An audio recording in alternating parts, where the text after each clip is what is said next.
रहमान रहीम, अस्सलाम वालेकुम। मैं हूं ईसा नकवी। आज हफ्ता 31 मई है। मुझे 20 साल से ज़ायद अरसा हो गया सहाफ़त करते हुए और मेरी याददाश्त में नहीं है कि पाकिस्तान की फ़ौज के किसी टॉप जनरल ने किसी बैनुल-अक़वामी मीडिया को इंटरव्यू दिया हो। परवेज़ मुशर्रफ वो आखिरी आर्मी चीफ़ थे या टॉप जनरल थे पाकिस्तान की मिलिट्री के जिन्होंने किसी बैनुल-अक़वामी मीडिया को इंटरव्यू दिया हो। ये स्टेटमेंट्स देते हैं, तकरीरें करते हैं, इनसे मंसूब बयान जारी किए जाते हैं, ये ऑफ द रिकॉर्ड डिस्कशन करते हैं, ये सहाफ़ियों से, दीगर लोगों से मुलाकात भी करते हैं, लेकिन वो क्लोज़ डोर्स के पीछे होती है। उसमें की जाने वाली गुफ्तगू, उनसे मंसूब गुफ्तगू बाद में मीडिया की ज़ीनत ज़रूर बनती है, लेकिन बराह रास्त किसी टॉप जनरल का मीडिया की स्क्रीन पर आना, सवालों के जवाब देना, ये अनप्रेसिडेंटेड है। गुज़श्ता रोज़ जो इंटरव्यू हुआ chairman joint chief of staff committee general Sahir Shamshad Mirza का, इस इंटरव्यू में कुछ बहुत ही अहम है। सिंगापुर में बैठकर शंग्रीला फोरम के मौके पर ये जो इंटरव्यू दिया गया रॉयटर्स को, इसमें दो बड़े पैगाम मौजूद हैं, एक इंडिया के लिए और एक अमेरिका के लिए। ये दो पैगामात क्या हैं, एक तो इसके हवाले से बात करेंगे। ख़तरे की घंटी बज गई है, क्यों और किसके लिए, और ख़ास तौर पर जो टाइमिंग है इंटरव्यू की, और आखिर ये नई तारीख़ क्यों रकम करनी पड़ी, क्यों पाकिस्तान की मिलिट्री का कोई टॉप जनरल, टॉप 2 ख़ास तौर पर आप बात करते हैं कि चीफ़ ऑफ आर्मी स्टाफ और chairman joint chief of staff committee, इनके इंटरव्यूज़ नहीं आते। और ज़्यादा से ज़्यादा जो फ़ौज में किसी लेवल के ऊपर आप इंटरव्यू देखते हैं तो वो होता है DGISPR का। DGISPR ने इंटरव्यूज़ दिए हैं पाकिस्तान और इंडिया की कशीदगी के हवाले से, मामलात कहाँ हैं, कहाँ जा सकते हैं, लेकिन जो जनरल साहिर शमशाद मिर्ज़ा का इंटरव्यू है ये किस वजह से बहुत यूनिक है, बहुत अनोखा है, बहुत अहम है। ख़ास तौर पर ये एक इंटरव्यू ऐसा है जो देने की ज़रूरत पेश ना आती अगर जो शहबाज सरकार है वो अपना काम कर रही होती।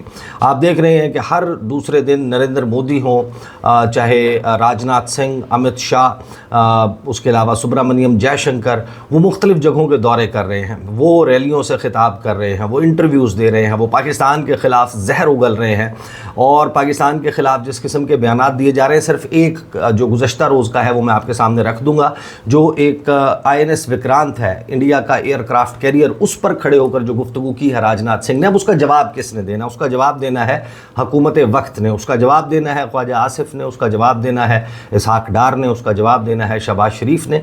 शहबाज शरीफ कर रहे हैं तकरीरें, वो कुछ गुफ्तगू कर रहे हैं, कुछ हल्की फुल्की गुफ्तगू आपको इसहाक डार की भी नज़र आ जाती है, लेकिन प्राइमरीली राजनाथ सिंह को जवाब उनके काउंटर पार्ट ने, हम मनसब ने, ख्वाजा आसिफ ने देना है।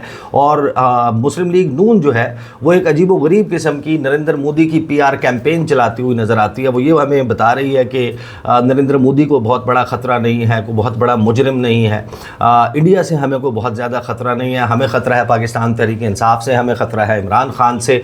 और वो नरेंद्र मोदी के हवाले से जिस किस्म की गुफ्तगू उनको करनी चाहिए, जो बातें करनी चाहिए, वो नहीं कर रहे। इवन एहसन इकबाल साहब, उनका मैंने बड़ी डिटेल से लास्ट वीडियो में डिस्कस किया था कि वो किस तरीके से पाकिस्तानियों को और पूरी दुनिया को बता रहे हैं कि इंडिया की तरफ से या नरेंद्र मोदी की तरफ से ये ऐलान करना कि हम पाकिस्तान का पानी रोक रहे हैं, ये वो समझते हैं कि इतनी बड़ी कोई परेशानी की बात नहीं है। ज़्यादा परेशानी की बात जो है वो ये है कि जो क्लाइमेट चेंज है, क्लाइमेट चेंज यकीनन एक बहुत बड़ा ख़तरा है, लेकिन इंडिया की तरफ से जो पानी का रोका जाना है उसका जवाब अगर हुकूमत वक्त नहीं देगी तो किसी को तो देना पड़ेगा।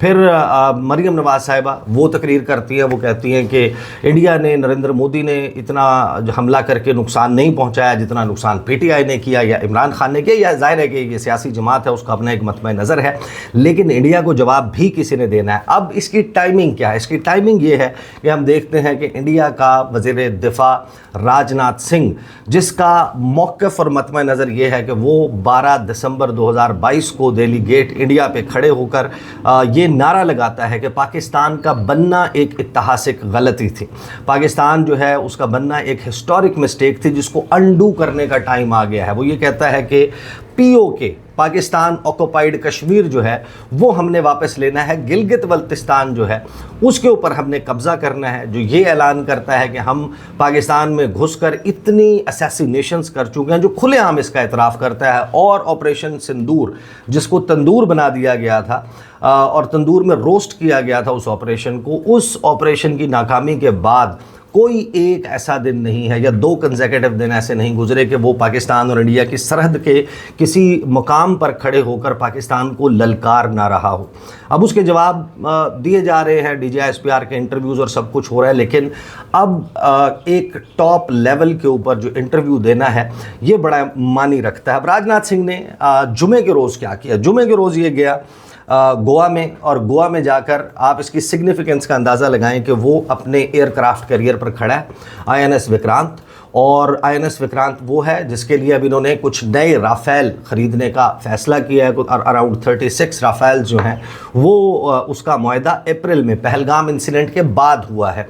अगरचे अब उसके ऊपर सेकंड थॉट्स आ रहे हैं। इंडिया में एक डिबेट चल रही है कि हमें शायद Su-57 के ऊपर जाना चाहिए, रशिया से ख़रीदने चाहिए। राफेल जो है वो पाकिस्तान के ख़िलाफ़ कारगर साबित नहीं हुए। इंडिया के अंदर से आवाज़ें उठना शुरू हो चुकी हैं, लेकिन उनके पास एक एयरक्राफ्ट कैरियर है, पाकिस्तान के पास एयरक्राफ्ट कैरियर नहीं है। वो समंदर से न्यूक्लियर हमले की, एटमी हमले की सलाहियत जो इंडिया ने हासिल की है उस किस्म की हमारे पास मौजूद नहीं है, या एटलीस्ट टेस्ट नहीं की गई। वो वहाँ पर खड़ा होता है और वो ये कहता है कि अगर इंडिया की नेवी ऑपरेशन सिंदूर ज्वाइन कर लेती तो हम पाकिस्तान के 4 टुकड़े कर देते। अब ये बड़ा सीरियस बयान है जो राजनाथ सिंह ने दिया, और राजनाथ सिंह ने ये कहा कि ये पाकिस्तान के हक में होगा कि वो नर्सरीज ऑफ टेररिज्म को ख़त्म करे जो उसके सॉइल के ऊपर ऑपरेट कर रही हैं। उन्होंने जो स्टेटमेंट दिया है उसमें वो ख़ास तौर पर नेवल एडवांसेस की बात कर रहे हैं। वो इस दौरान बताते हैं कि union defence minister Rajnath Singh, उन्होंने पाकिस्तान को धमकी दी कि फ्यूचर मिस एडवेंचर अगर कोई हुआ हमारे हमसाए की तरफ से तो फिर इंडियन नेवी का हमला उसको बर्दाश्त करना पड़ेगा। वो नेवी जिसके बारे में मेजर गौरव आर्या एक चैनल के ऊपर खड़े होकर बड़े ज़ोर ज़ोर से कह रहे थे कि पाकिस्तान के भीतर घुस गई है भारतीय सेना, और इंडियन नेवी अब आप भी 15-20 ब्रह्मोस फायर कर दो, कराची पोर्ट को फूंक डालो, आग लगा दो कराची को। वो आपको याद होगी वो एक एपिसोड जो ख्वाब था वो पूरा तो नहीं हुआ, इंडियन नेवी मौजूद नहीं थी। बहरहाल उन्होंने, राजनाथ सिंह ने ये दावा किया कि जिस वक्त ये सब कुछ हो रहा था तो उस वक्त इंडियन नेवी जो है वो भरपूर तरीके से तैयार थी। उन्होंने कहा कि when the IAF Indian air force destroyed terror bases on Pakistani soil, the Indian navy's deployment in Arabian sea confined Pakistani navy to its own shores. If the Indian navy had participated in Operation Sindoor, Pakistan would have split into 4 parts, Singh said while addressing। बहरहाल इन्होंने भड़के मारी, इन्होंने बताया कि हम 4 टुकड़ों में पाकिस्तान को तकसीम कर देते, इंडियन नेवी वहाँ पर मौजूद थी। अब इस किस्म के स्टेटमेंट जो है वो इंडिया की तरफ से तवातर के साथ आ रहे हैं, और इस दौरान हम ये देखते हैं कि डोनाल्ड ट्रंप 8वीं मरतबा ये दावा करते हैं कि पाक भारत कशीदगी जोहरी तबाही का बाइस बन सकती थी, हमने दोनों को जंग से रोका। इस वजह से जब आप उस इंटरव्यू को, जिसको शायद उस तरीके से रिपोर्ट नहीं किया गया, ये डिस्कस नहीं किया गया, इसमें जो मैसेजिंग है इन दोनों के लिए मौजूद है, इंडिया के लिए भी मौजूद है, अमेरिका के लिए भी मौजूद है, और दोनों के लिए वार्निंग जो है वो इशू की गई है।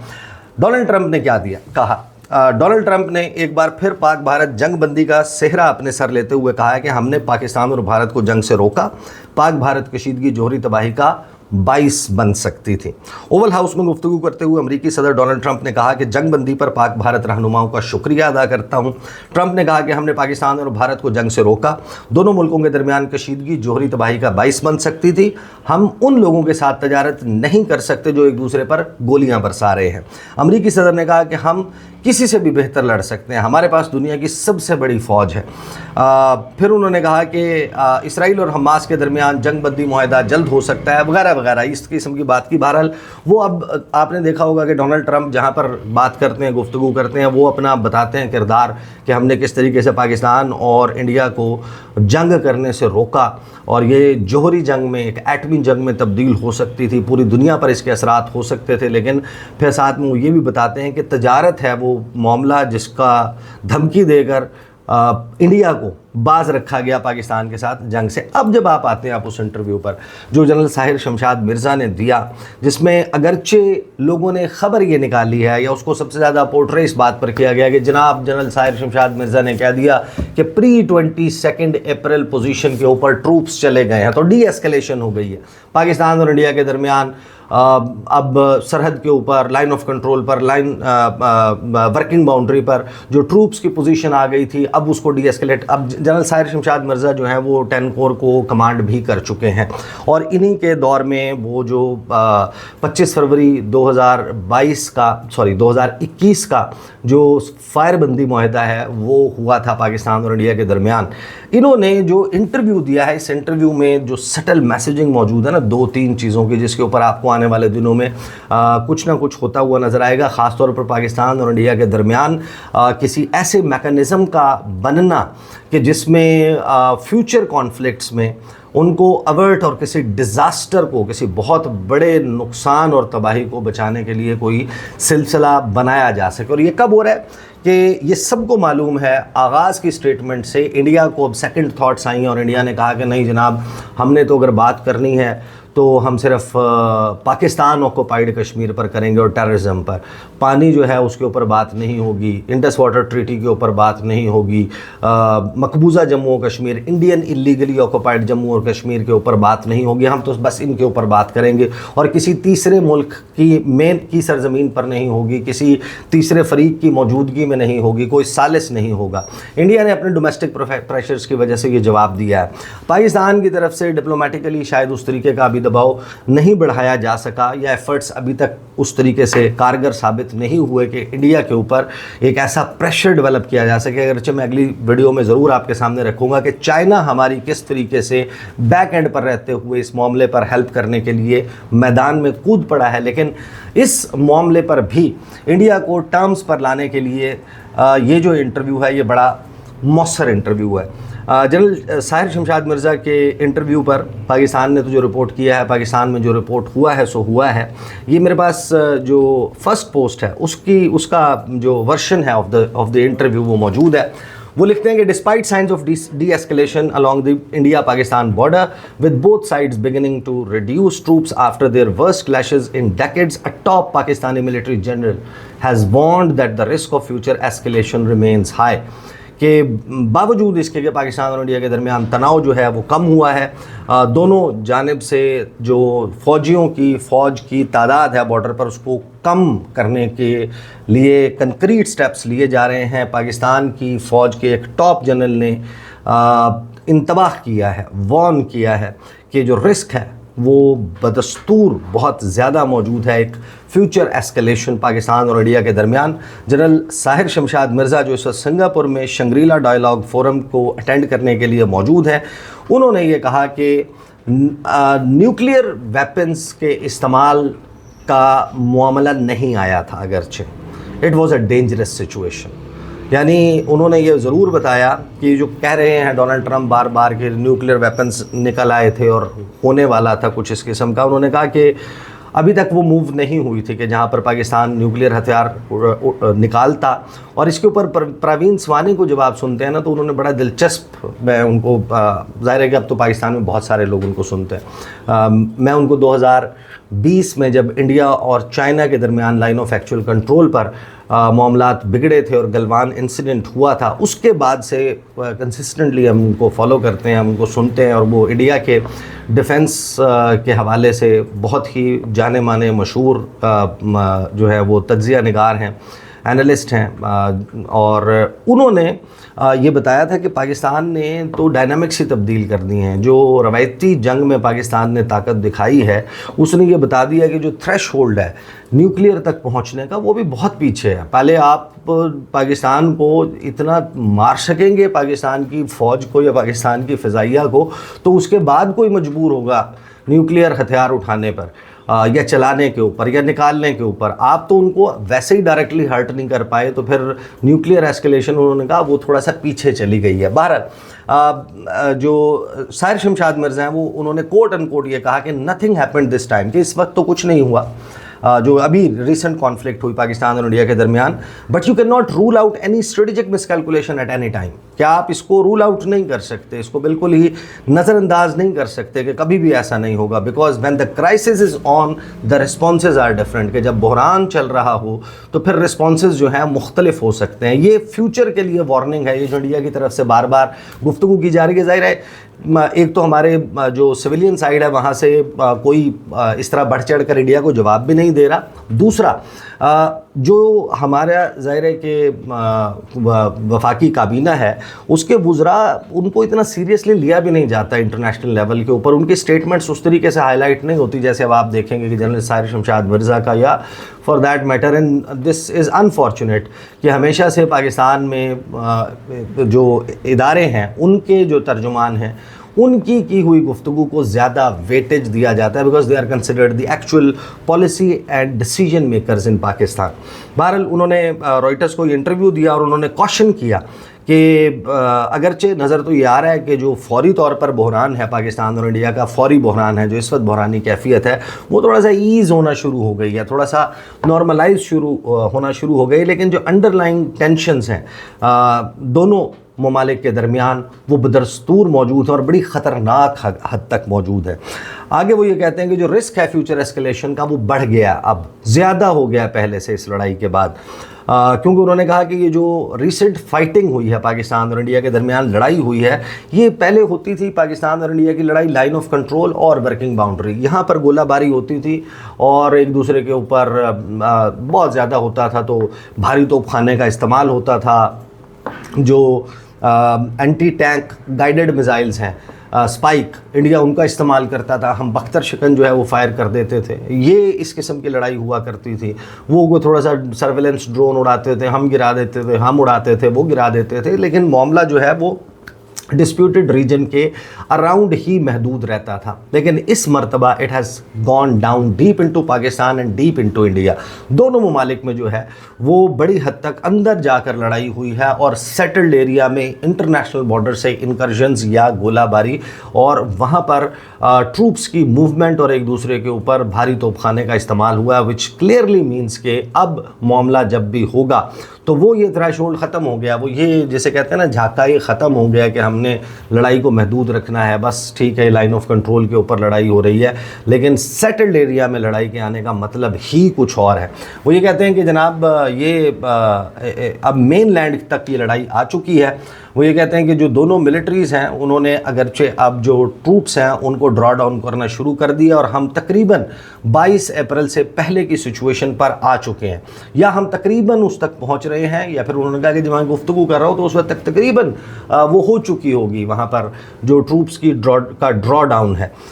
लेकिन साथ में जो है वो आगे रॉयटर्स लिखता है कि इंडिया का जो मिनिस्टर ऑफ डिफेंस है, हमने उनसे भी इस पर कमेंट मांगा, उन्होंने अभी तक कोई जवाब नहीं दिया।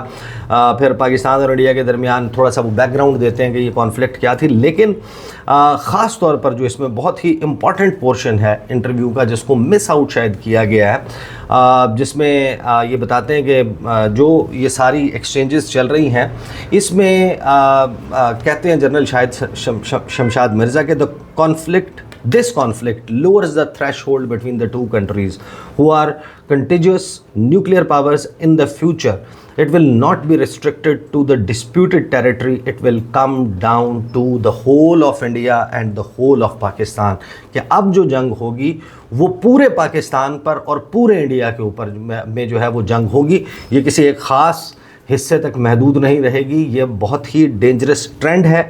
और फिर वो आगे ये कहते हैं जनरल साहिर शमशाद मिर्ज़ा, वो ये कहते हैं ये अब पैगाम जो है ना वो अमेरिका के लिए, अभी तक जो जितनी भी इसमें मैसेजिंग थी ना वो मैसेजिंग थी इंडिया के लिए। लेकिन यहाँ से रॉयटर्स लिखता है कि Reuters had earlier reported that the swift de escalation of hostilities was partly the result of behind the scenes diplomacy involving the United States, India and Pakistan, with Washington playing a key role in brokering piece.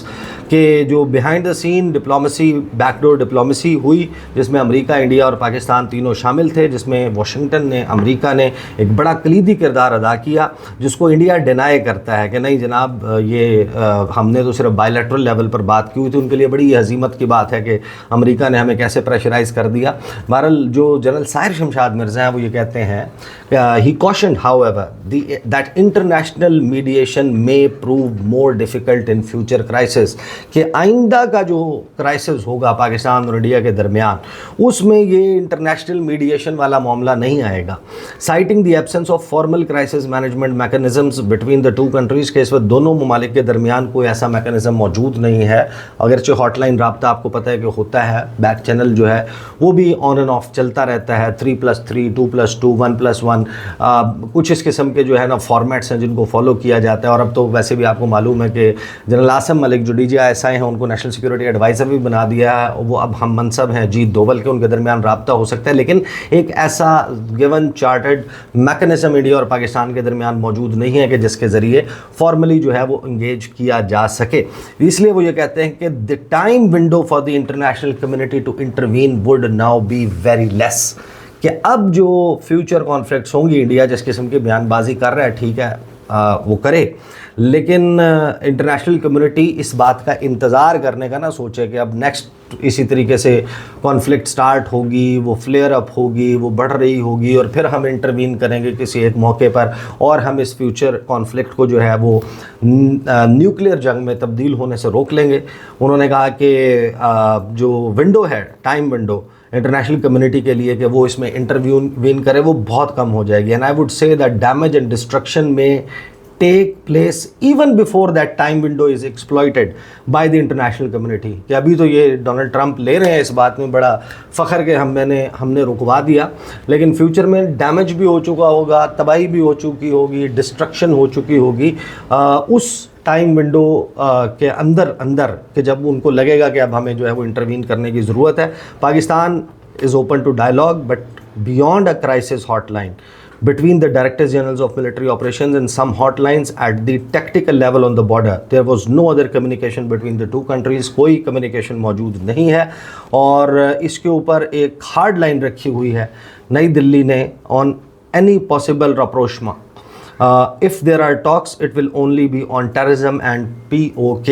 Defense Minister Rajnath Singh said on Friday. फिर ये उसको coat करते हैं। बहरहाल बड़ा ही significant move है पाकिस्तान ने। Probably this was the time when Pakistan decided and said enough is enough. India की तरफ से जितना इस वक्त बढ़ावा दिया जा रहा है, जंग की धमकियां दी जा रही हैं, पानी रोकने की बात के ऊपर वो कायम है, तो फिर ये एक सीरियस पैगाम था और उस लेवल पर दिया गया है जहाँ से इसको बड़ा ही सीरियसली देखा जाएगा। जो मैंने आपसे कहा था, तस्करा किया था कि मौजूदा हुकूमत उसको तो लगता है कि पानी का मामला सीरियस नहीं है। पाकिस्तान का पानी या तो इंडिया रोक नहीं सकता, या रोक भी लेगा तो क्या होगा, कितना रोक लेगा, लेकिन ये मामला जितना सीरियस है इसकी सीरियसनेस का अंदाज़ा लगाते हुए कोई और तो नहीं, पाकिस्तान से तो नहीं, पाकिस्तान के पड़ोस से एक मुल्क ने उठकर नरेंद्र मोदी की गर्दन पर पाँव रखा है और पाँव रखकर उसको हल्का हल्का दबाना शुरू कर दिया है। क्या हुआ है वो, उसके बारे में इंशाल्लाह बात करेंगे। अब तक के लिए इतना ही, इजाज़त दीजिए, अल्लाह हाफ़िज़।